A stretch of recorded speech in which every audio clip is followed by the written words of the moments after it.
স্বাগত বৈশাখী টেলিভিশনের নিয়মিত আয়োজন ইস্পাহানি মির্জাপুর জিরো আওয়ারে। আপনাদের সাথে আছি আমি জুনায়েদ তালুকদার। দর্শক, এই অনুষ্ঠানে আমরা সমসাময়িক রাজনীতি, অর্থনীতি, আন্তর্জাতিক সহ বিভিন্ন গুরুত্বপূর্ণ বিষয় নিয়ে আমরা কথা বলে থাকি। আমরা আজকের আলোচনার বিষয় নির্ধারণ করেছি নির্বাচনের পথে দেশ।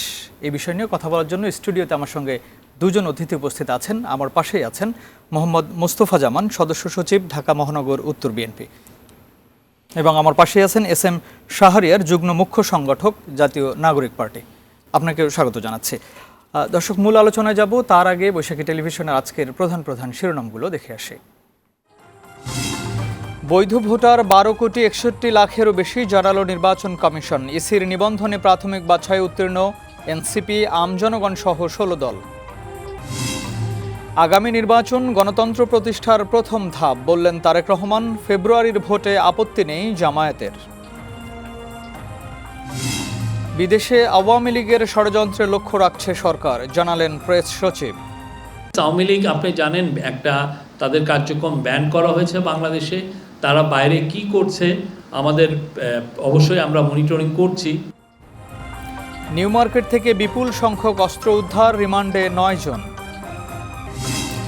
চলতি অর্থ বছরে মূল্যস্ফীতি 5% আসবে। আমি এখনো আশাবাদী যে আমাদের ইনফ্লেশন কমে আসবে, আমরা হয়তো 5-এর নিচে চলে যেতে পারবো বা এই ফিসক্যাল ইয়ারের শেষের দিকে।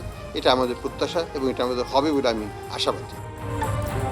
শূন্য রিটার্ন জমা দিলে সর্বোচ্চ 5 বছরের কারাদণ্ড। এবং গাজীপুরে সাংবাদিক তুহিন হত্যার ঘটনায় শিগগিরই অভিযোগপত্র দেওয়া হবে, জানিয়েছেন স্বরাষ্ট্র উপদেষ্টা। লুট হওয়া অস্ত্র উদ্ধারে পুরস্কার ঘোষণার সিদ্ধান্ত। আজকের প্রধান শিরোনামগুলো শুনছিলাম। দর্শক, আমাদের এই অনুষ্ঠানটি বৈশাখী টেলিভিশনের ইউটিউব চ্যানেল এবং ফেসবুক পেজে সরাসরি সম্প্রচারিত হচ্ছে। আপনারা সংযুক্ত থেকে আমাদেরকে আপনাদের মতামত জানাতে পারেন।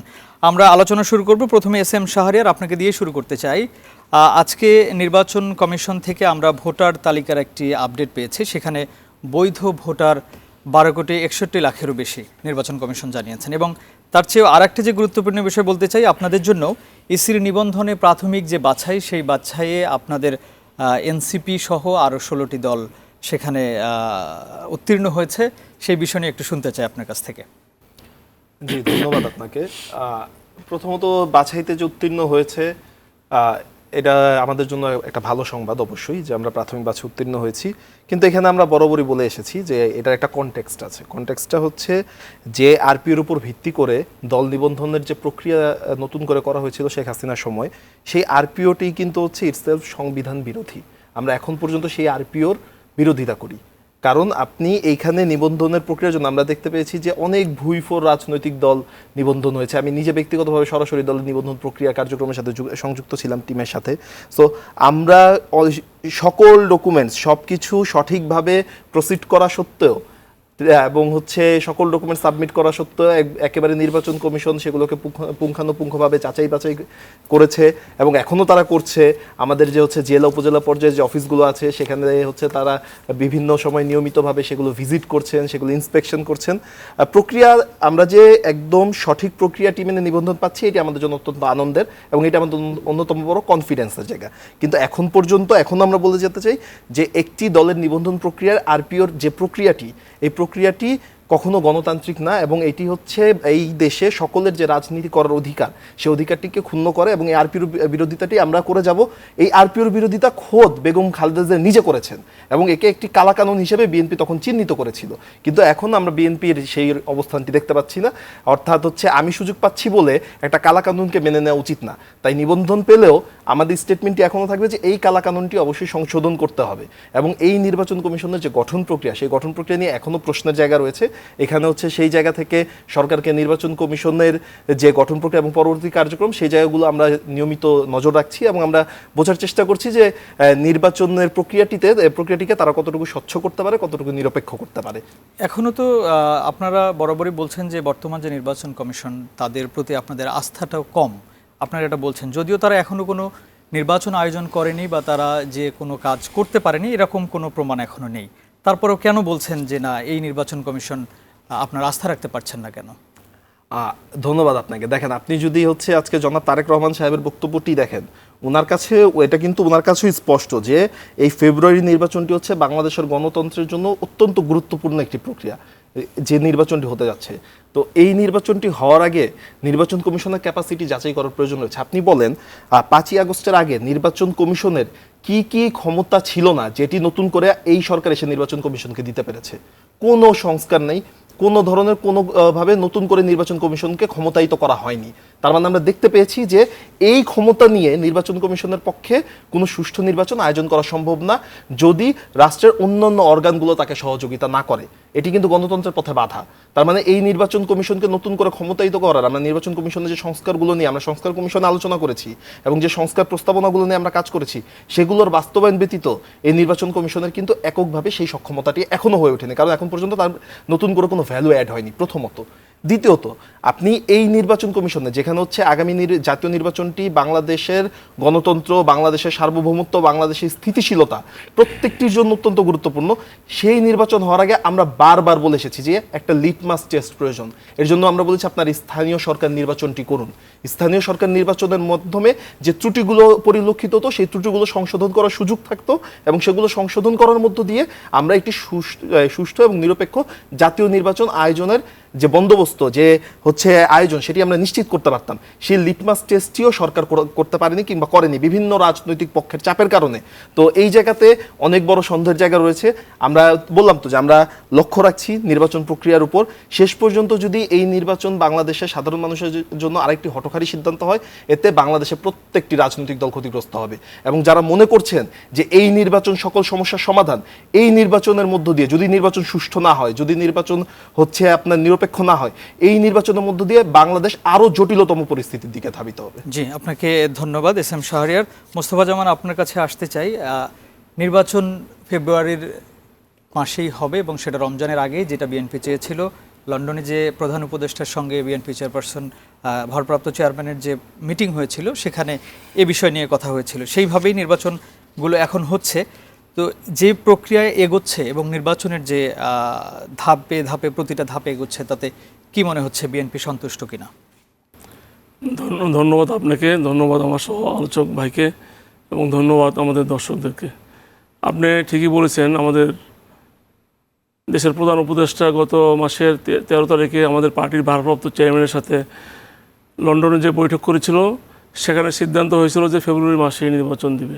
আমরা ওনাদের দুইজনের আলোচনার ভিত্তিতে আমরা বিশ্বাস করছি এবং এখন পর্যন্ত বিশ্বাস করতে চাই ইনশাআল্লাহ ফেব্রুয়ারিতে বাংলাদেশের জনগণ একটা নির্বাচন দেখতে পাবে। ইতিমধ্যে আরেক ধাপ এগিয়ে মাননীয় প্রধান উপদেষ্টা বলেছে যে আগামী ফেব্রুয়ারিতে নির্বাচনের আগেই হবে। আমরা বিশ্বাস করতে চাই। কিন্তু আজকে একটা অবাক করা আজকে আমার দেশ পত্রিকায় আমি দেখলাম যে নির্বাচন বানচালের জন্য সব রকম চেষ্টা করে যাবে ভারত। আজকের পত্রিকায় আমরা দেখেছি। কিন্তু এতে করে জনমনের কিন্তু একটা সন্দেহ থেকেই যাচ্ছে, তাই না? সেটা তো তারা চেষ্টা করতেই পারে। আমরা বিশ্বাস করি ঐক্যবদ্ধ আছে কিনা, আমরা বিশ্বাস করি বাংলাদেশের জনগণ নির্বাচন চায়। বাংলাদেশের জনগণ মুখিয়ে আছে একটা সুন্দর নির্বাচনের জন্য। আমাদের পার্টি বিএনপি নির্বাচনমুখী দল, সবসময় আমরা নির্বাচনের পক্ষে ছিলাম, এখনও আছি, ভবিষ্যতে থাকব। আমাদের মাননীয় প্রধান উপদেষ্টা যে উদ্যোগ নিয়েছে আমরা স্বাগত জানাই। আমরা বিশ্বাস করতে চাই ইন টাইম নির্বাচন হবে এবং বাংলাদেশের জনগণ সেই নির্বাচনে উপভোগ করবে, ভালো করে উপভোগ করতে পারবে, আমরা বিশ্বাস করি। এবং আমাদের বিশ্বাস ওনারা যদি আন্তরিকতাপূর্ণভাবে নির্বাচনটা দেয়, ইনশাল্লাহ বাংলাদেশের জনগণ ভোটের মাধ্যমে একটা চেঞ্জ করতে পারবে ইনশাল্লাহ। তারা তো সেই কাজে এগোচ্ছে এবং সরকার এবং নির্বাচন কমিশন ধারাবাহিকভাবেই এগোচ্ছে। সেখানে তো রাজনৈতিক দলগুলোর একটা বড় সমর্থন এবং সাপোর্ট দরকার। সেই সাপোর্টটা বিএনপি যেহেতু সবচাইতে বড় একটি দল, তাদের সাপোর্টটা বেশি দরকার। সেই ক্ষেত্রে বিএনপি আমাদের পক্ষ থেকে সব সময় সাপোর্ট দিয়ে যাব যাতে একটা সুষ্ঠু, সুন্দর এবং অবাধ নির্বাচন করতে পারে। কিন্তু আমরা দেখতে পাচ্ছি কয়েকটি দল যারা আমাদের মনে হচ্ছে যারা নির্বাচন আসলে পাস করবে না বা তারা কাঙ্ক্ষিত রেজাল্ট পাবে না, তারাই নির্বাচনটাকে পিছানোর জন্য নানান ধরনের কথাবার্তা বলতেছে নির্বাচনের পরিবেশ নেই, এগুলো বলা যাচ্ছে কিন্তু শোনা যাচ্ছে। আমি মনে করি যারা ভালো সিট পাবে না বা সংসদে যাওয়ার সম্ভাবনা যাদের কম, তারাই নির্বাচনটাকে বাধাগ্রস্ত করার জন্য চেষ্টা করতেছে। যে এস এম শাহরিয়ার, একটু আপনার কাছে আবারও আসতে চাই। যেটি মোস্তফা জামান বলছিলেন যে অনেকেই চাচ্ছেন না নির্বাচন এই মুহূর্তেই হোক, একটু দেরি হলে তারা হয়তো কিছু সুবিধা পাবেন, অথবা নির্বাচন হলে তারা যে কাঙ্ক্ষিত তাদের যে প্রত্যাশা, সেই প্রত্যাশা অনুযায়ী হয়তো সিট পাবেন না বা আসন পাবেন না। সেজন্যই তারা ভোটে যেতে চান না, যদি একটু বলেন। ধন্যবাদ আপনাকে। আমি জামান ভাইয়ের প্রতি পূর্ণ শ্রদ্ধা রেখে বলতে চাই, আপনি যদি এই পুরো স্টেটমেন্টটাকে 2014 নির্বাচনের আগে আওয়ামী লীগ নেতাদের বক্তব্য শোনেন, 2018 নির্বাচনের আগে আওয়ামী লীগ নেতাদের বক্তব্য শোনেন, একদম হুবহু এক। বিএনপি নির্বাচনে গেলে জিতবে না, এই কারণে বিএনপি নির্বাচন বানচাল করতে চায়। জামাতে ইসলামীর নেতাদের হচ্ছে কারাদণ্ড হয়েছে, ফাঁসি হয়েছে, এই কারণে জামাতের ফাঁদে পড়ে বিএনপি নির্বাচনে যেতে চায় না, কারণ জামাত নির্বাচন করতে পারবে না। স্টেটমেন্টগুলো অনেকটা মিলা যায়। অর্থাৎ শুধুমাত্র আপনি নির্বাচনে হেরে যাবেন এই কারণে নির্বাচনী পরিবেশ নেই, মানে কথাগুলো রিপিটেশন। আমরা আসলে এই কথাগুলোর তো রিপিটেশন চাই না, কারণ আলটিমেটলি কে কয়টা আসন জিতবে, এনসিপি কখনো সে 300 আসন জিতবে এই লড়াইটা তার না। আমরা সংস্কার প্রস্তাবনাগুলো নিয়ে যখন কথা বলেছি, আপনি এই যদি প্রত্যেকটা ডিসকাশন তো লাইভ হয়েছে, আপনি যদি লাইভ ডিসকাশনে দেখেন, সালাউদ্দিন সাহেব যখন কথা বলেছেন, উনি খুবই কনফিডেন্ট যে এরপরে সরকারটা বিএনপি করবে, এবং সেই কনফিডেন্স থেকে উনি বারবার বলছেন, আরে ভাই আমরা তো গেলে ওইটা দিব, আরে ভাই আমরা গেলে তো ওইটা দিব, টেনশন করে, মানে উনি আশ্বস্ত করার চেষ্টা করেন। ওনার কাছ থেকে তো আশ্বাস আমাদের প্রয়োজন নেই। পাওয়ারে কে যাবে এটা ডিসাইড করবে পিপল, এটা সাধারণ মানুষের কাছ থেকে ডিসাইডেড হবে। এখনো নির্বাচন হয় নাই। 91 সালের নির্বাচনে কিন্তু আওয়ামী লীগ মন্ত্রিসভা পর্যন্ত তৈরি করে ফেলেছিলেন। সেই নির্বাচন কিন্তু শেষ পর্যন্ত শেখ হাসিনা জেতেন নাই, জিতেছেন বেগম খালেদা জিয়া, বিএনপি জিতছেন। তার মানে এত আগে ওভার কনফিডেন্ট হওয়ার চেয়ে নির্বাচনী পরিবেশটা আসলেই আছেন কিনা। আপনি গাজীপুরের হত্যাকাণ্ডের ঘটনা দেখেন, আপনি যদি হচ্ছে চকবাজারে যে হত্যাকাণ্ডের ঘটনা ঘটেছে আপনি দেখেন, এই জায়গাগুলোতে আপনি যদি বলেন নির্বাচনী পরিবেশ রয়েছে, স্পেসিফিক বিজনেস এরিয়াগুলোতে বিজনেসম্যানদেরকে যে পুলিশ আপনার নিরাপত্তা দিতে পারে না, প্রথমত। দ্বিতীয়ত, আপনার জুলাই আগস্টে যারা শহীদ হয়েছেন তারা কি কোনো সন্ত্রাসীর গুলিতে শহীদ হয়েছেন? হ্যাঁ, আওয়ামী লীগ, ছাত্রলীগ, যুবলীগের সন্ত্রাসীদের গুলি ছিল, কিন্তু সেখানে ভাইটাল রোল প্লে করেছে পুলিশ, র্যাব। আপনি বলেন তো, গুলি চালানোর কারণে এখন পর্যন্ত কয়জন পুলিশকে আপনি বিচারের মুখোমুখি করতে পেরেছেন, কয়জন পুলিশকে চাকরিচ্যুত করতে পেরেছেন? সেই পুলিশগুলো কিন্তু আপনার এই পুলিশ বাহিনীতে রয়ে গেছে। এবং আপনি যদি বিগত 17 বছরের নিয়োগ প্রক্রিয়া, 15 বছরের নিয়োগ প্রক্রিয়া দেখেন, পুলিশের মধ্যে এসআই পর্যায়ে, কনস্টেবল পর্যায়ে কিংবা বিসিএস দিয়ে হচ্ছে যারা এএসপি পর্যায়ে নিয়োগ পেয়েছেন, ছাত্রলীগের পদবি ব্যতীত একটি লোক নিয়োগ পায় নাই। তার মানে আপনি কিভাবে কনফিডেন্স পান? যদি আমার দেশের পত্রিকার রেফারেন্স নিয়ে যদি বিএনপি ভীত হয় যে নির্বাচন বানচালে ভারত কোনো ধরনের ষড়যন্ত্র করতে পারে, সেই ষড়যন্ত্র করার এলিমেন্টগুলো তো আপনি প্রশাসনে রেখে দিয়েছেন। সেই এলিমেন্টগুলোকে আপনি কিভাবে এলিমিনেটেড করবেন তার কোনো সিস্টেম তো আপনি এখনো ডেভেলপ করেন নাই। সেই সিস্টেমগুলো নিয়ে আমরা কথা বলি, এবং সেই সিস্টেমগুলো নিয়ে কথা বললে যদি মনে হয় নির্বাচন পেছাতে যাই, না। আমরা এনসিপির আত্মপ্রকাশের দিন থেকে আমরা বলেছি নির্বাচনের টাইমলাইন নিয়ে এনসিপির বিন্দুমাত্র মাথা ব্যথা নেই। আপনি নির্বাচন যেদিন মনে করেন দিতে পারবেন দেন, কিন্তু দেয়ার আগে আপনার প্রশাসনের ভেতরে, আপনার পুলিশের ভেতরে, আপনার হচ্ছে সিভিল যে ব্যুরোক্রেসি, সেই ব্যুরোক্রেসির ভিতরে আওয়ামী লীগের ডিরেক্ট এই হত্যাকাণ্ডের সাথে জড়িত যারা, তাদেরকে চিহ্নিত করতে হবে, তাদেরকে বিচারের মুখোমুখি করতে হবে। এবং এইখানে যারা হচ্ছে এই তো পূর্বে বিভিন্ন সময়ে 2014 নির্বাচন, 2018 নির্বাচনে প্রশাসন, যে প্রশাসন সরাসরি সহযোগিতা করেছে আওয়ামী লীগকে, 2014 নির্বাচন ছিল দলবিহীন নির্বাচন, আওয়ামী লীগের একার নির্বাচন, 2018 নির্বাচন ছিল রাতের ভোটের নির্বাচন, 2024 নির্বাচন ছিল আমি আর ডামিন নির্বাচন। এই 3টি নির্বাচনে যারা সহযোগিতা করেছে তাদেরকে চিহ্নিত করতে হবে, এবং এই নির্বাচনগুলো বাস্তবায়নে যারা প্রত্যক্ষ ভূমিকা রেখেছে তাদেরকে বিচারের মুখোমুখি করতে হবে। কারণ 3টি নির্বাচন নষ্ট করার মধ্য দিয়ে, 3টি নির্বাচনকে ভণ্ডুল করার মধ্য দিয়ে বাংলাদেশের গণতন্ত্রকে গলা টিপে হত্যা করা হয়েছে এবং ফ্যাসিবাদকে প্রতিষ্ঠা করা হয়েছে। তাহলে তাদের বিচার ব্যতীত আপনি নির্বাচনের সুষ্ঠু পরিবেশ কিভাবে নিশ্চিত করবেন? একটা সিস্টেম বলেন, আমাদেরকে একটা প্রক্রিয়া বলেন। কোনো প্রক্রিয়া নেই। আমরা বারবার আশ্বাস চাই সালাউদ্দিন সাহেবের কাছ থেকে কিংবা বিএনপির কাছ থেকে, আমাদের আশ্বাসের প্রয়োজন নাই।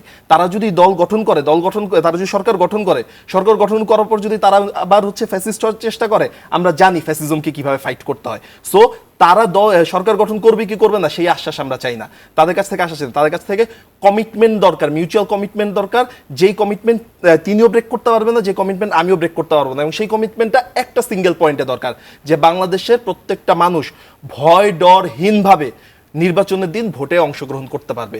আপনি এখনকার পর্যন্ত আইন শৃঙ্খলার যে পরিস্থিতি, অসম্ভব। এখানে দ্বিমত করার কোনো সুযোগ নেই। আপনি যদি ডেটা দেখেন, আপনি যদি তথ্যপাত্র দেখেন, তথ্যপাত্রের দিক থেকেও কোনো সুযোগ নেই, এবং আপনি যদি রিয়াল সিনারিও দেখেন, সেখান থেকেও কোনো সুযোগ নেই। ধন্যবাদ আপনাকে। আবার একটু মোস্তফা জামান আপনার কাছে আসতে চাই। উনি যেটা বলছিলেন যে 5ই আগস্টের আগে আওয়ামী লীগ যেভাবে কথা বলতো যে এই যে নির্বাচনের পরিবেশ নেই, বিএনপি জিততে পারবে না, জন্য নির্বাচনে আসতেছে না, নির্বাচন বানচাল করতেছে বা নির্বাচন থেকে দূরে থাকতেছে, ঠিক একই বিষয়গুলো আপনারা এখন বলছেন। কারণ হচ্ছে আপনারা ধরে নিচ্ছেন যে ক্ষমতায় যাবেন, সেজন্যই আপনারা আর দেরি করতে চাচ্ছেন না। কিন্তু এনসিপি সহ অন্য দলগুলো বলছে যে শুধুই নির্বাচন না, সংস্কার, তারপরে নির্বাচনগুলো হোক।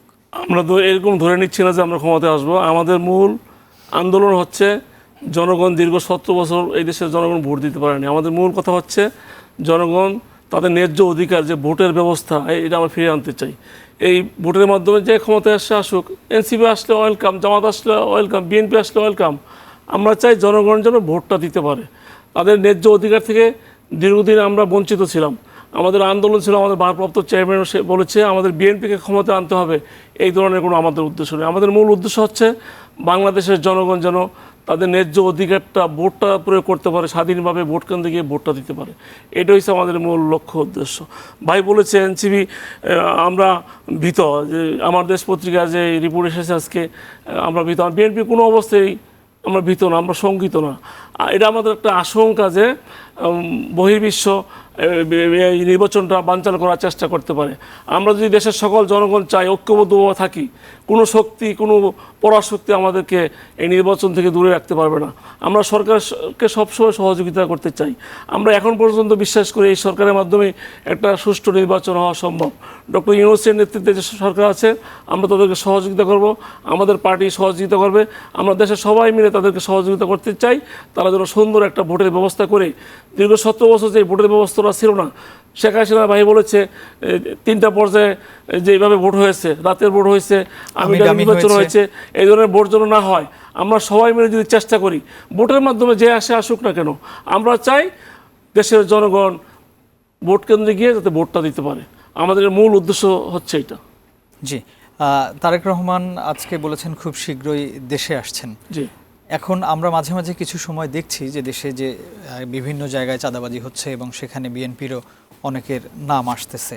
সেক্ষেত্রে তারেক রহমান যদি দেশে আসেন, সেই জায়গাগুলোর একটু পরিবর্তন হবে কিনা, নেতাকর্মীদেরকে সামাল দেওয়া সম্ভব হবে কিনা, এবং আপনারা যারা নেতৃস্থানীয় পর্যায়ে আছেন, আপনারা আসলে আপনাদের এই তৃণমূল পর্যায়কে কী ধরনের নির্দেশ দিচ্ছেন বা বলছেন যে এই ধরনের যেন কাজে লিপ্ত না হয়, এই ধরনের কোনো নির্দেশনা, কি ধরনের নির্দেশনা দিচ্ছেন? আপনি ঠিকই শুনেছেন, অনতিবিলম্বে আমাদের মাননীয় ভারপ্রাপ্ত চেয়ারম্যান দেশে আসবে।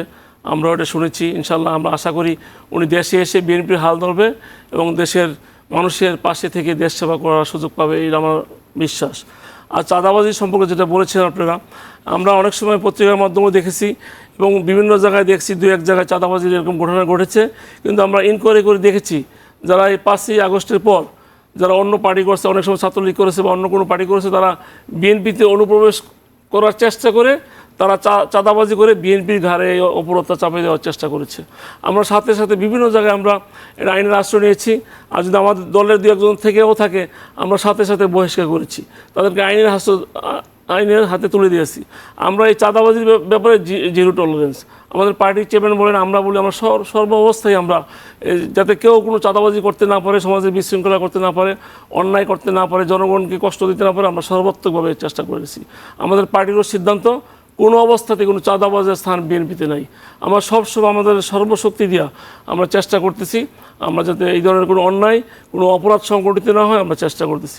আমার ঢাকা মহানগর উত্তরে 26টি থানা আছে, 71টা ওয়ার্ড আছে এবং 620টা আমাদের ইউনিট আছে। আমাদের সব পর্যায়ে আমাদের নির্দেশনা দেওয়া আছে, যেখানে অন্যায় করবে সেখানে পানিশমেন্ট, যেখানে অন্যায় করবে সেখানে আমরা বহিষ্কার করতেছি। আমরা ইনশাল্লাহ আমরা এটা জোর গলায় বলতে পারি, আমাদের বিএনপি যারা দুঃসময়ে বিএনপি করেছে, যারা দীর্ঘ 17 বছর কষ্ট করেছে, তাদের দ্বারা একটা চাঁদাবাজির রেকর্ড আপনারা আমাকে দেখাইতে পারবেন না। যারা নতুন অনুপ্রবেশ করার চেষ্টা করতেছে, বিএনপিতে ঢুকে তারা বিএনপির পরিচয় দিয়ে এই অন্যায়গুলো করার চেষ্টা করতেছে, আমরা সব সময় সজাগ আছি। এবং আমি আজকে আপনাদের সবার সামনে, আমি এই মিডিয়ার সামনে বলতে চাই, কোনো অবস্থাতে বিএনপির একটা নেতাকর্মী যাতে এই সমস্ত কাজে জড়াইতে না পারে, আমরা সচেষ্ট আছি এবং সশস্ত্র থাকবো ইনশাআল্লাহ। জি, আপনাকে ধন্যবাদ। আমরা এস এম শাহরিয়ার আপনার কাছে আসবো, তার আগে একটু বিজ্ঞাপন বিরতি নিয়ে আসি। প্রিয় দর্শক, আমাদের একটা বিজ্ঞাপন বিরতি নিতে হবে, ফিরছি একটু পর, আমাদের সাথেই থাকুন।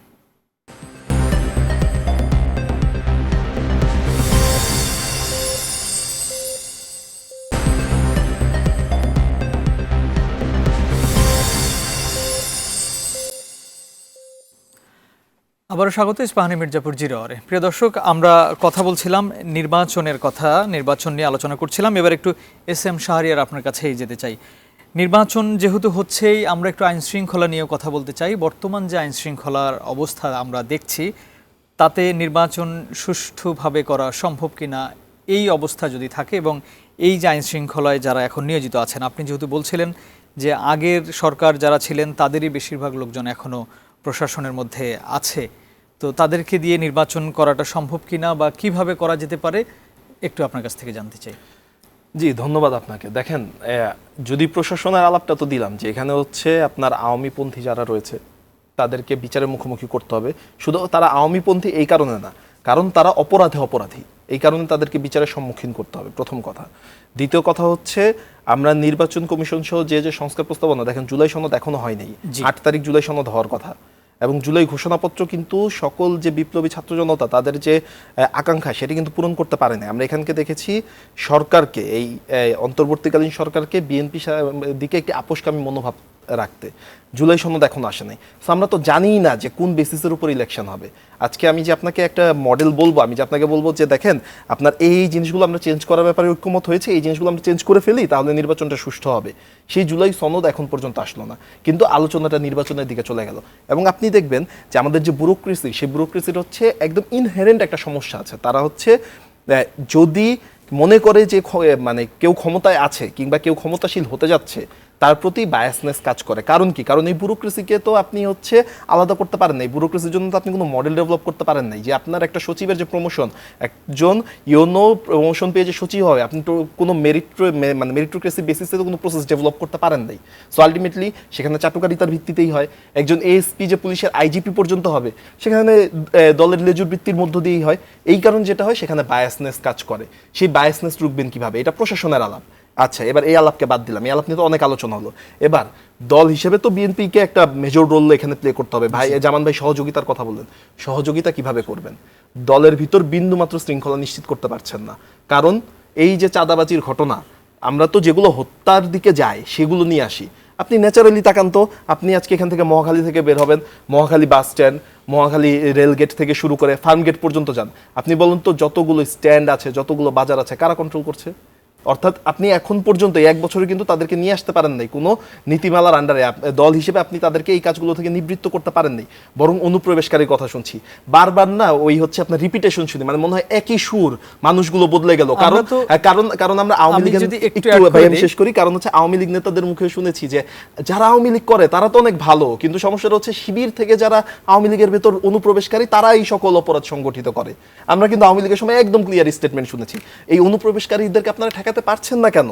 যেই বিএনপি 5ই আগস্টের আগে আমরা দেখতে পেয়েছি, কঠিন সময়ের বিএনপির রূপ আমরা দেখতে পেয়েছি, ওই সময়ের ত্যাগী যে 10 জন 15 জন নেতারা আপনার হচ্ছে মিছিল মিটিং করেছে, যারা হচ্ছে হরতালের সময় মিছিল বের করেছে, কিংবা বিএনপির যে তরুণ নেতৃত্ব যারা এই জুলাই আগস্টে সবচেয়ে মেজর রোল প্লে করেছে, জুলাইয়ের পরে আগস্টের পরে কেন তাদের স্টেকটা ইনশিওর করা গেল না পার্টির ভেতরে? কেন তাদেরকে নেতৃত্বে নিয়ে আসা গেল না? আপনি যদি শহীদ ওয়াসিমের যদি হচ্ছে আন্দোলনে যোগ দেওয়ার আগে 3 দিন আগের ফেসবুকের স্ট্যাটাস দেখেন, সে বিএনপির হাইকমান্ডের প্রতি চরম বিরক্তি প্রকাশ করে ফেসবুকে স্ট্যাটাস দিয়েছিলেন। এবং তার পরিপ্রেক্ষিতে শহীদ ওয়াসিম একজন নাগরিক হিসেবে তার দায়ের জায়গা থেকে তার যে ভাইকে হত্যা করা হয়েছে সেই জায়গা থেকে হচ্ছে সে পরবর্তীতে এই আন্দোলনে অংশগ্রহণ করেছেন। তাহলে এই যে বিএনপির দলের ভেতরে তরুণ নেতৃত্বের যে এই আকাঙ্ক্ষাটাকে দল হিসেবে কেন বিএনপি ধারণ করতে পারলো না? যার কারণে শৃঙ্খলা নিশ্চিত করতে পারছে না, প্রথমত। দ্বিতীয়ত, জামান ভাইকে এটা স্বীকার করতে হবে, প্রত্যেকটা কনস্টিটিউন্সিতে বিএনপির 3 থেকে 4টা ভাগ রয়েছে। একজন দল থেকে নমিনেশন পেলো, আরেকজন স্বতন্ত্র দাঁড়ালো। আপনি আদার্স পার্টি সরান, যে দল থেকে নমিনেশন পেলো আর যে স্বতন্ত্র দাঁড়ালো, এই দুইজনের কর্মীদের মধ্যে যে রক্তক্ষয়ী সংঘর্ষ হবে সেটাকে পার্টি হিসেবে বিএনপি কিভাবে না না, আমি তো এটাকে নেগেটিভ বলছি না, আপনি এইটাকে তো নেগেটিভ না, দুই দলের যে হিংস্র কর্মীদের মধ্যে যে সংঘর্ষ হবে পার্টি হিসেবে বিএনপি সেটা কিভাবে ট্যাকেল করবে? মেকানিজমগুলো নাই তো ভাই। আমরা তো এখন পর্যন্ত বিএনপিকে দলের ভিতরে শৃঙ্খলা ফিরিয়ে নিয়ে আনার জন্য যে স্টেপগুলো নেওয়া দরকার, বহিষ্কার ব্যতীত, তাও ঘটনা ঘটার পরে বা ঘটনা নিউজ আসার প্রতি চাঁদাবাজির কথা বলি, তাহলে চাঁদাবাজির সঙ্গে আপনাদের যারা বৈষম্য বিরোধী ছাত্র আন্দোলনে ছিলেন, আপনাদের সঙ্গে যারা যুদ্ধ করেছেন, লড়াই করেছেন, তাদেরকেও কিন্তু আমরা বিভিন্ন সময় দেখছি যে সমন্বয়ক পরিচয়ে যে চাঁদাবাজি, তাদের সঙ্গে আপনাদের অনেকেরই একটা দলীয়ভাবেও একটা সম্পর্ক আছে। আপনাদের অনেককেই আমরা দেখেছি যে সচিবালয়ে যাদের নামে বড় বড় দুর্নীতির অভিযোগ আছে এবং এখনো তদন্ত চলছে। এটা তো আমরা এনসিপিতেও দেখছি। জি ধন্যবাদ। আমি তাহলে আপনাকে এটার উত্তরে দিই। আপনি গুলশানের যে ঘটনার কথা বলবেন, আপনাকে স্পেসিফিক বলি, গুলশানের ঘটনার কথায় রিয়াদের ছবি বিএনপি থেকে শুরু করে আন্দালিব রহমান পার্থ থেকে শুরু করে এনসিপি নাহিদ ইসলাম সবার রয়েছে। ঠিক আছে, সমন্বয়ক পরিচয়ে কাউকে যে এনসিপি ওন করেন না, নাহিদ ইসলাম আরো 3 মাস আগে সংবাদ সম্মেলন করে সেটা বলেছেন। বৈষম্য বিরোধী প্ল্যাটফর্মকে ভেঙে দেওয়া হয়েছে সারা দেশে, কারণ বৈষম্য বিরোধী প্ল্যাটফর্মে সাধারণ ছাত্র ছিল, এখানে ছাত্র দলের নেতাকর্মীরা ছিল, ছাত্র শিবিরের নেতাকর্মীরা ছিল, সব দলের সব ছাত্র সংগঠনের অংশগ্রহণে এই প্ল্যাটফর্মটা ছিল। সো আলটিমেটলি তারা যখন অপরাধগুলো করা শুরু করলেন, তারা হচ্ছে নিজের যে কোর ছিল ছাত্রদল, ছাত্র শিবির, সেই পরিচয়গুলো ভুলে গিয়ে তারা শুধুমাত্র বৈষম্যের নামটা ব্যবহার করতে শুরু করলেন। আর সচিবালয়ের যে ঘটনার কথা বললেন, তদন্ত হোক, তদন্ত রিপোর্ট আসুক। এনসিপির কোনো নেতার বিরুদ্ধে এখন পর্যন্ত স্পেসিফিক কোনো দুর্নীতির অভিযোগ আছে কিনা আপনি একটাও দেখাইতে পারবেন না। এনসিপির পদধারী আমাদের হচ্ছে জেলা কমিটি হয়েছে, উপজেলা কমিটি হয়েছে, ওই জেলা উপজেলা কমিটিতে রয়েছে এরকম কোনো ব্যক্তির বিরুদ্ধে দুর্নীতির অভিযোগ আছে কিনা, চাঁদাবাজির অভিযোগ আছে কিনা আইডেন্টিফাই করেন।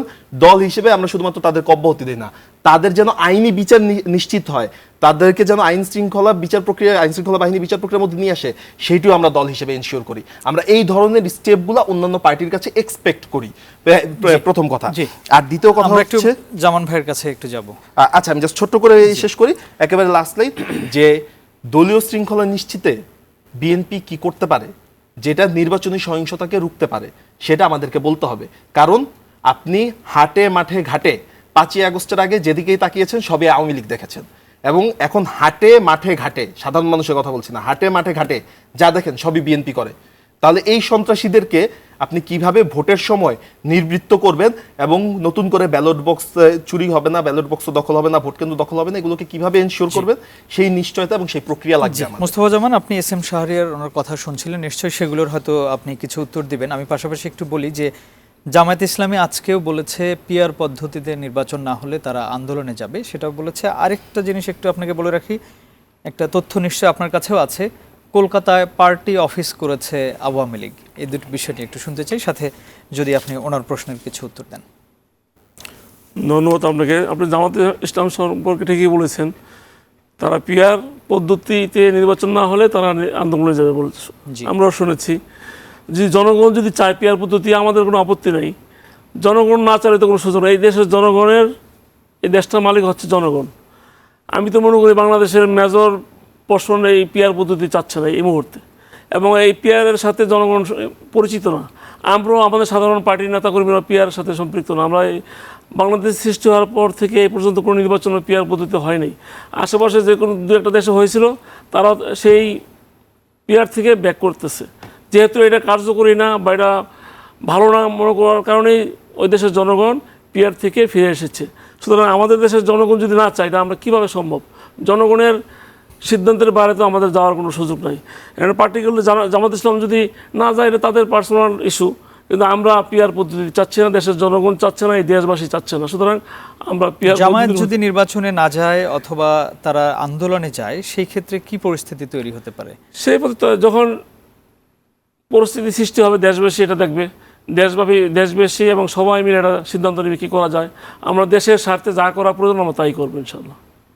আর আপনি বলেছেন কলকাতা, তারা তো এখন এই দেশে নাই, তারা এখন দূর দেশে গিয়ে পার্টি অফিস করছে। আবার শুনছি ওই দেশের যে রাজীব গান্ধীর দাদা মহাত্মা গান্ধীকে জাতির পিতা ঘোষণা দিয়ে তারা একটা পার্টি অফিস খুলেছে এবং তার ছবি লাগিয়েছে। এটা ভারতীয় সরকারের তারা একটা সহযোগিতা পাওয়ার আশায় বা তাদের একটা অনুকম্পা পাওয়ার আশায় এই সমস্ত কাজ করতেছে। তারা ওই বিদেশেই থাকতে হবে, দেশে এসে আর রাজনীতি করার সুযোগ নেই। এই দেশ থেকে চলে গেছে, তারা বিদেশ বসে যা করার চেষ্টা করবে, আর এই দেশের জনগণ সবাই মিলে আমরা প্রতিহত করব। তাদের তো কোনো এই দেশে আসার সুযোগ নেই। আর আমার ভাই যে বলেছে কথাগুলো আমি খুব মনোযোগ দিয়ে শুনেছি। আমি সর্বপ্রথম বলতে চাই, ভাইরা যে পার্টি করেছে এনসিপি, আমরা সর্বপ্রথম এই পার্টিকে আমরাই অভিনন্দন জানাইছি, স্বাগত জানাইছি। আমার পার্টির ভারপ্রাপ্ত চেয়ারম্যান জনাব তারেক রহমান নতুন পার্টিকে স্বাগত জানিয়েছিল। আমরা চাই এনসিপির মাধ্যমে যদি দেশের কাজ করতে পারে, আমরা তাদেরকে স্বাগত জানাবো। তাদের পক্ষ থেকে, তাদের পাশে থেকে আমরা তাদেরকে হেল্প করবো। যদি দেশের মানুষের কল্যাণে তারা কাজ করে, আমরা তাদের হেল্প করতে চাই। ভাই বলেছে অনুপ্রবেশকারীদের ঠেকাতে আমরা পারছি না। আমি কিন্তু বলি নাই যে আমাদের দলের মধ্যে অনুপ্রবেশকারী ঢুকেছে। অনুপ্রবেশকারী ঢোকার চেষ্টা করতেছে। আমাদের দলকে এত ছোটো হয়ে গেছে, এত দৈন্যদশায় ভুগতেছে যে নতুন নতুন লোক নিতে হবে। আমরা এত ভিড়ের মধ্যে আছি, এই যে ভাই বলল প্রতিটা আসলে 3 জন আর 7 জন 10 জন পর্যন্ত ক্যান্ডিডেট আছে। এটা আমাদের জন্য বিশাল একটা অ্যাচিভমেন্ট। অনেক দলে একটা ক্যান্ডিডেট খুঁজে পাচ্ছে না, সেখানে আমার দলে প্রতিটা আসনের বিপরীতে 10 জন 15 জন পর্যন্ত লোকজন মুখিয়ে আছে নির্বাচন করার জন্য। এটা আমি মনে করি এটা আমাদের গ্রেট অ্যাচিভমেন্ট। আমি শহীদ রাষ্ট্রপতি জিয়াউর রহমানের দল করি।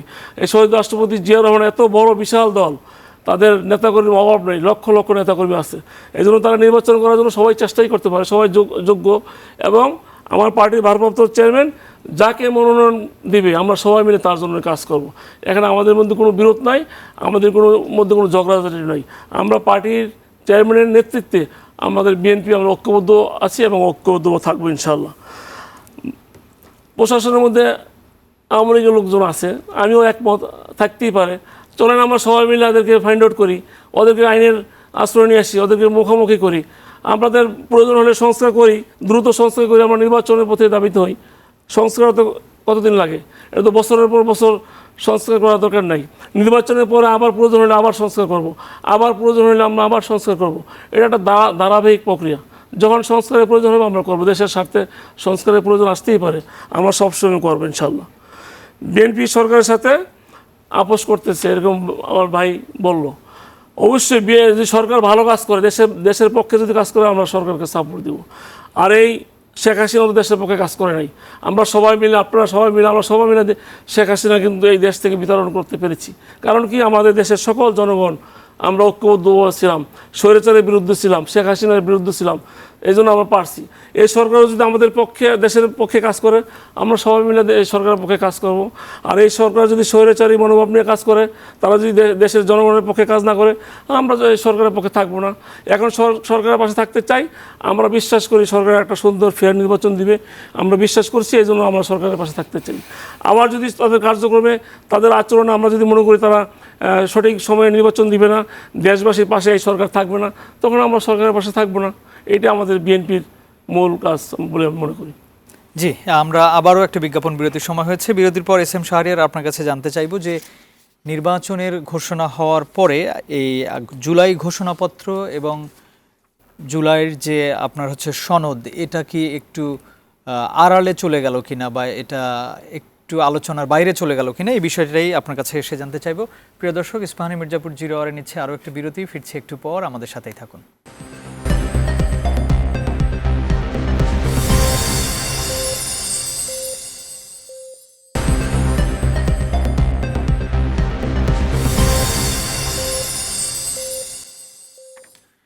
প্রিয় দর্শক, আবারও স্বাগত ইস্পাহানি মির্জাপুর জিরো আওয়ারে। আমরা আলোচনা করছিলাম নির্বাচনের পথে বাংলাদেশ, এই বিষয় নিয়ে কথা বলছিলাম। এবার একটু এস এম শাহরিয়ার আপনার কাছে যেতে চাই। বিরতির আগে যে প্রশ্নটা করেছিলাম যে নির্বাচনের তারিখ ঘোষণার পরে গিয়ে জুলাই সনদ এবং জুলাই ঘোষণাপত্র একটু আড়ালে চলে গেল কিনা? ধন্যবাদ আপনাকে। দেখেন, এটাই তো এস্টাবলিশমেন্টের প্ল্যান। কারণ হচ্ছে আপনার জুলাই আগস্টের যে আন্দোলন ছিল, জুলাই আগস্টের শহীদদের যে ত্যাগ ছিল, সেটা ছিল মূলত আমরা যে ফ্যাসিলিটি ব্যবস্থার বিলোপের কথা বলি, সেটাকে যদি আমি এক শব্দ বলি, একদম হচ্ছে প্রপার এস্টাবলিশমেন্ট। সেই এস্টাবলিশমেন্টটা কীরকম? সিভিল ব্যুরোক্রেসি, মিলিটারি ব্যুরোক্রেসি এবং যে মিডিয়া অ্যান্ড সিভিল সোসাইটি, এই ফ্যাসিজমের অন্যতম নতুন দুইটা পিলার ছিল। এই চারটা পিলারের উপর তৈরি হওয়া একটা সিস্টেম, এবং এই সিস্টেমের অন্যতম এজেন্ডাই ছিল যে জুলাই ঘোষণাপত্রটা যেন একটা কম্প্রোমাইজড ঘোষণাপত্র হয়, জুলাই সনদটা যেন ঘোষিত না হয় বা বাস্তবায়িত না হয়, এবং নির্বাচন ঘোষণার মধ্য দিয়ে ইন্টারিম সেই যে এজেন্ডা, সেই বাস্তবায়নকে অনেকটা এগিয়ে দিয়েছেন। দেখেন, নির্বাচন ফেব্রুয়ারিতে হোক, আমাদের কোনো সমস্যা নেই। আজকে আপনার এখানে যদি 45 মিনিটের আয়োজন হয়, 30 মিনিট নির্বাচন নিয়ে কথা বলেছি, অথচ 30 মিনিট নির্বাচনে আলাপ হওয়ার কথা ছিল না। একটি ঘোষণাপত্র হয়েছে, সেই ঘোষণাপত্র আদৌ 2000 শহীদের যে আকাঙ্ক্ষা, সেটিকে পূরণ করলো কিনা, সেই আলোচনাটা নাই। সেই আলোচনাটা দরকার ছিল। কেন জুলাই ঘোষণাপত্রে 13 শাপলাকে অ্যাড্রেস করা হলো না? কেন জুলাই ঘোষণাপত্রে 18 কোটা সংস্কার, 18 নিরাপদ সড়ক আন্দোলনকে অ্যাড্রেস করা হলো না? কোনো ব্যাখ্যা নাই। কেন 47কে অ্যাড্রেস করা হলো না? কেন জুলাই ঘোষণাপত্রে আপনাকে স্পেসিফিকভাবে বলে দেওয়া হলো যে এটা পরবর্তী সংসদ এটাকে সংবিধানের তফসিলে অন্তর্ভুক্ত করবে? কেন এই সরকার কোনো প্রক্রিয়া দেখালো না? এবং জুলাই সনদের যে ঐক্যমতের জায়গা, সেখানেও যদি আপনি বলে রাখেন যে জুলাই সনদ পরবর্তী সংসদ অ্যাডপ্ট করবে, পরবর্তী সংসদের গঠন প্রক্রিয়ার আইনি ভিত্তি কি? প্রথম প্রশ্ন। দ্বিতীয় কথা, পরবর্তী সংসদ একটা ফ্রি অ্যান্ড ফেয়ার ইলেকশনকে আমি বলবো না, ফ্রি অ্যান্ড ফেয়ার ইলেকশন হচ্ছে একটা মাত্র চিত্র। পিপলসের যে পাওয়ার, সেটার এস্টাবলিশমেন্ট, জনগণের যে ক্ষমতা, সেটার প্রতিষ্ঠার একটা মাধ্যম হচ্ছে শুধুমাত্র ভোট। সেই জনগণের ক্ষমতায়নটা পরবর্তী সংসদ হবে, তার নিশ্চয়তা কি? তার নিশ্চয়তা হতে পারতো জুলাই সনদ, কারণ জুলাই সনদ সেই প্রক্রিয়াটি নিশ্চিত করতো।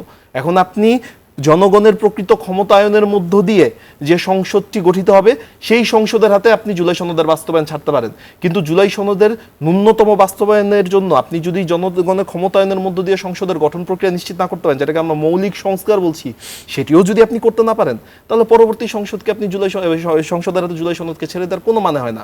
কারণ যদি বলেন কেন বিশ্বাস করেন না, কেন আপনারা মনে করেন না, 1990 সালে 3 জোটের রূপরেখা আমাদের কাছে একদম জলজন্ত উদাহরণ। 93 সালে সর্বপ্রথম বিএনপি সেটা ভায়োলেট করে। তার পরবর্তীতে ধাপে ধাপে ধাপে ধাপে 2024 পর্যন্ত পুরো প্রক্রিয়ার মধ্য দিয়ে মাঝখানে 111 ঘটে। 2025 এসে কি সেই অবস্থা আছে কিনা বা তারা সেটা পারবে কিনা? ভাই হ্যাঁ, 111 এর মধ্য দিয়ে আমরা দেখতে পেয়েছি যে একটা ফ্যাসিজম প্রতিষ্ঠা হয়েছে।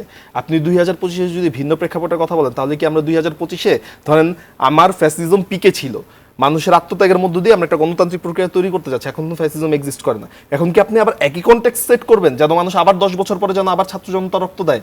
মানে আপনি কি বারবার এই ফাইটটা করবেন? তাহলে তো আপনি দেশকে আগাইতে চান না, আপনি তো চান দেশ যেন পিছানো থাকে, বারবার রাজপথে আন্দোলন হবে, বারবার হচ্ছে এরকম শত শত হাজার হাজার শহীদ হবে। এটা তো কোনো প্রক্রিয়া হইতে পারে না। আপনার যখন মাত্র 36 দিনের একটা আন্দোলনে আপনার 2000-এর মতো শহীদ হইলো, এই এত অল্প সময় এতগুলো মানুষ জীবন দিল, সেটার মূল্যায়নটা কি? সেটার মূল্যায়নটা হচ্ছে এবার তো আপনি একটা সেটেলমেন্টে আসবেন, যে সেটেলমেন্টের মধ্য দিয়ে আপনি আসলেই একটা গণতান্ত্রিক রাষ্ট্র এই দেশের মানুষকে উপহার দিতে পারবেন। সেই সেটেলমেন্টটাকে তো আপনি অ্যাগ্রি করতেছেন না।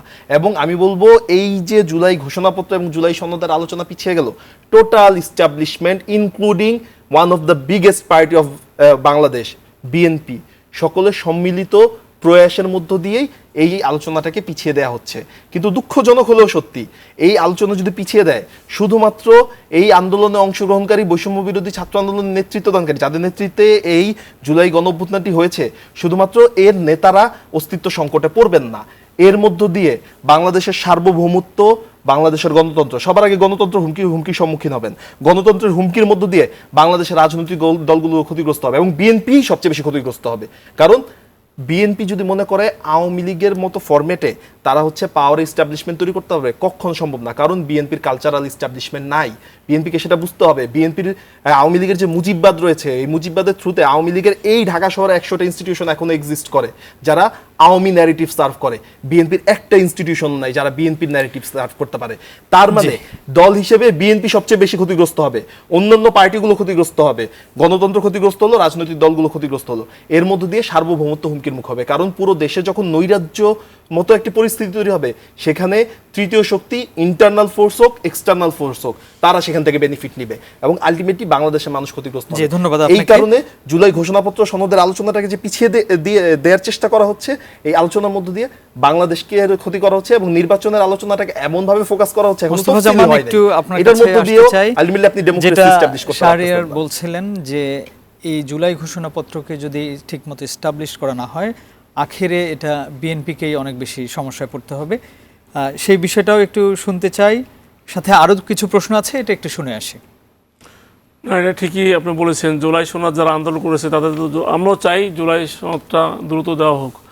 আর এটা এই দায়িত্ব রাখার এই সরকারটা, আমাদের সকলের আন্দোলনের ফসল হচ্ছে এই সরকারের দায়িত্বটা, কিন্তু তাদের কিন্তু উচিত দ্রুত জুলাই সনদটা দেওয়া উচিত।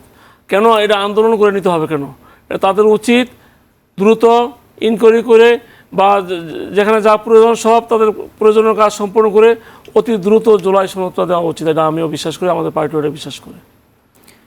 জি, আমি আরেকটা বিষয় একটু আপনার কাছে জানতে চাই। যেহেতু নির্বাচনের সময় এসেছে এবং একই সঙ্গে অনেক ধরনের আমরা ষড়যন্ত্রের কথাও শুনছি, বিএনপি থেকেও বলছে, জামায়াত থেকেও বলছে, সেক্ষেত্রে এখন যে নতুন কিছু আমরা শুনতে পাচ্ছি যে আওয়ামী লীগের লোকজন কিন্তু এখন অনেকেই আসতেছেন বলতে আপনার হচ্ছে সোশ্যাল মিডিয়া, সেই মিডিয়াতে তারা ধীরে ধীরে সরব হচ্ছেন, তারা কাজ করছেন, বিভিন্নভাবে তারা মিটিং মিছিল করছেন, আমরা সেটা ইউটিউব সহ ফেসবুক বিভিন্ন জায়গায় দেখছি।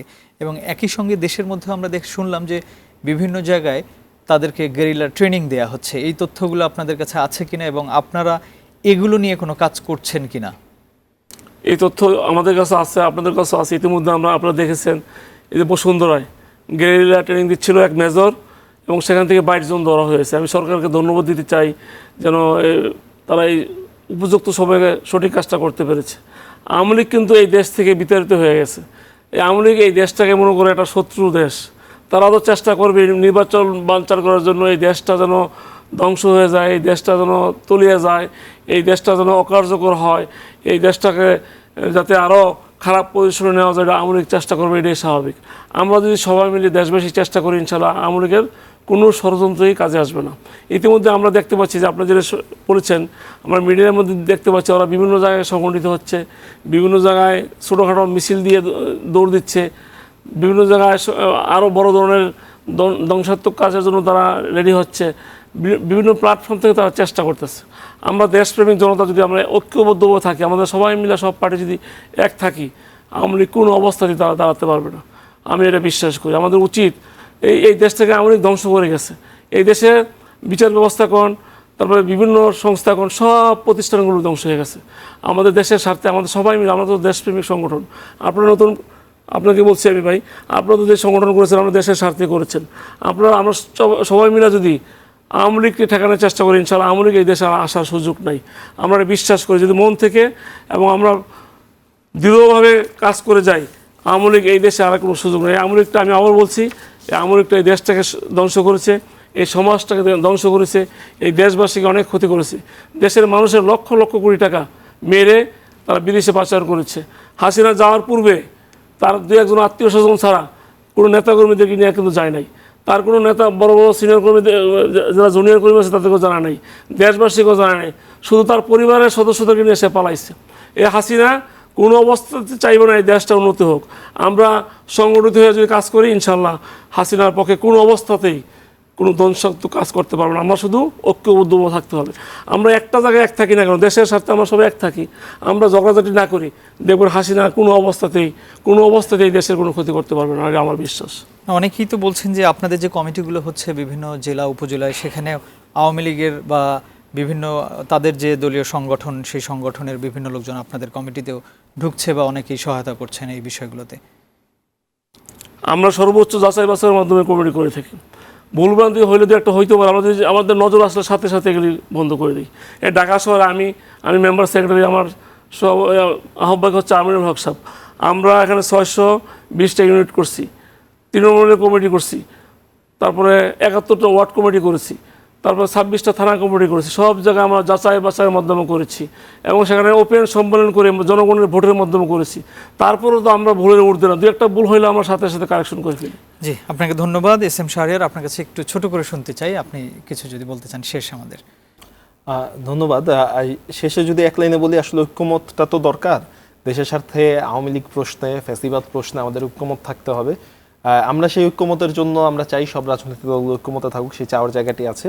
কিন্তু দিন শেষে প্রশ্নটি রয়ে যায়, কারণ আমরা জুলাই ঘোষণাপত্র এবং জুলাই সনদের আলোচনায় যে পরিমাণ দ্বিমত দেখেছি এবং কোনো ধরনের কোনো যৌক্তিক ব্যাখ্যা ছাড়া যে পরিমাণ দ্বিমত দেখেছি, আমরা আশা করি রাজনৈতিক দলগুলো বুঝতে পারবে যে কেন ঐক্যমতটা দরকার এবং প্রকৃতপক্ষে যে জায়গাগুলোতে ঐক্যমতে আসলে আসলে আওয়ামী লীগকে রুখে দেওয়া সম্ভব, ফ্যাসিবাদকে রুখে দেওয়া সম্ভব, সেই জায়গাগুলোতে তারা ঐক্যমত থাকবেন। কারণ মুখে ঐক্যের কথা বলে ঐক্যের কথা হয় না, সেটা অ্যাকশনে দেখাতে হয়। আশা করি সেই অ্যাকশন। ধন্যবাদ জনাব মোস্তফা জামান, এস এম শাহরিয়ার, দুজনকে অসংখ্য ধন্যবাদ স্টুডিওতে এসে সময় দেওয়ার জন্য। প্রিয় দর্শক, এই ছিল আমাদের আজকের আয়োজন। আগামীকাল অন্য কোনো অতিথি, অন্য কোনো বিষয় নিয়ে আবারও কথা হবে। সে পর্যন্ত ভালো থাকবেন। শুভরাত্রি।